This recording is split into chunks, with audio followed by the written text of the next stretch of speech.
әлі ойлау үстіндемін. Болашақтағы өзіме нық қадаммен басып келетін университетті таңдау мақсатында. Бай қараса жақсы университет, неше түрлі жаңа көрсеткен дрон, неше түрлі жаңа проекттар жасайды, жақсы университет негізі.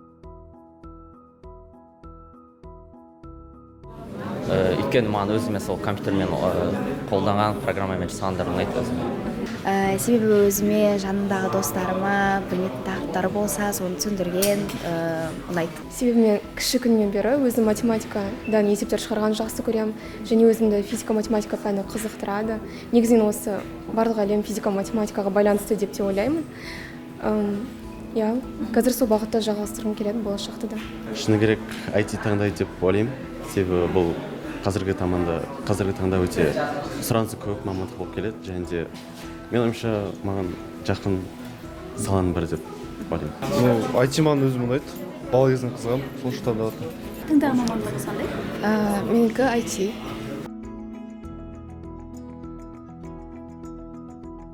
Университет жайлы мен сырттан еститінмін, алайда нақты бүгін ғана келіп көріп тұрмын өз көзіммен.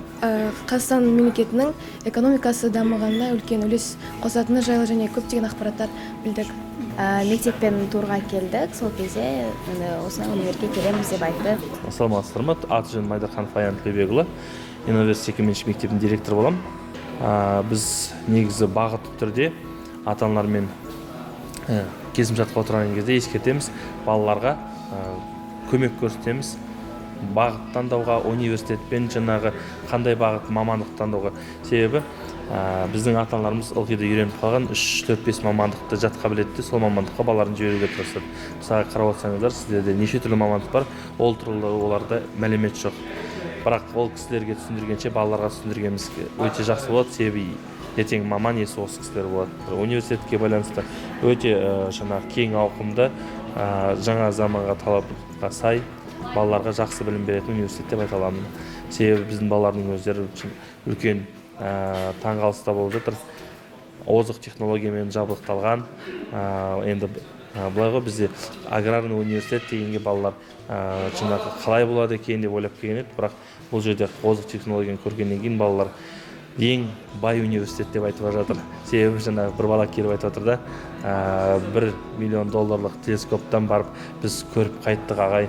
Бұл жерде осындай үлкен мүмкіндіктер бар екен. Осы жерге оқуға түссек деп қазіргі уақытта енді алдағы профориентациялық жұмыс жүргізген кезде олар таңдауын сіздерге алады деген ойдамын. Бізге мына биология, химия таңдаған талапкерлер келсе, бүгін математика, физика таңдаған 70 шақты талапкер келіп отыр.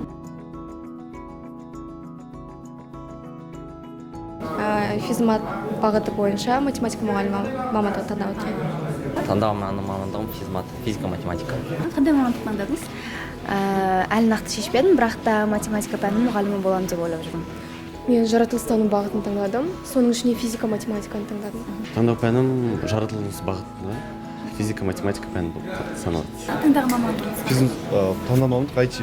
Біріншіден осы қазақ ұлттық аграрлық зерттеу институтының тарихымен таныстырып, онан кейін өзіміздің мынау ғылыми орталықтар, ситуационный центрден бастап, парасат орталығын және сонымен қатар мынау өзіміздің білесіздер Жапон орталығын, одан мынау бұлда физика-математика оқытқан біздегі өздеріңіз білесіздер Қазақстан, Беларусь агроинженерлік инновациялық орталығын көрсеттік.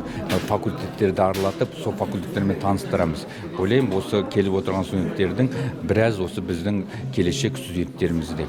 Бұл апта қазір Талдықорғаннан келіп жатыр. Біз енді праздниктен кейін бізде Астана келеді, 24-нен сөйтіп кезек-кезек мына барлық осы Алматы облысы, Жамбыл облысы, Қызылорда, Шымкенттен жұмыс жасап жатырмыз. Олар өздерінің график кестесі бойынша келіп, біз мынау сабақ басталғанға дейін мен ойлаймын, әрі мынау именно өздерінің біз білесіздер июнь айындағы тапсырған тест, ол өзінің грантты береді. Соған дейін біз жұмыс жасай береміз деп ойлаймын.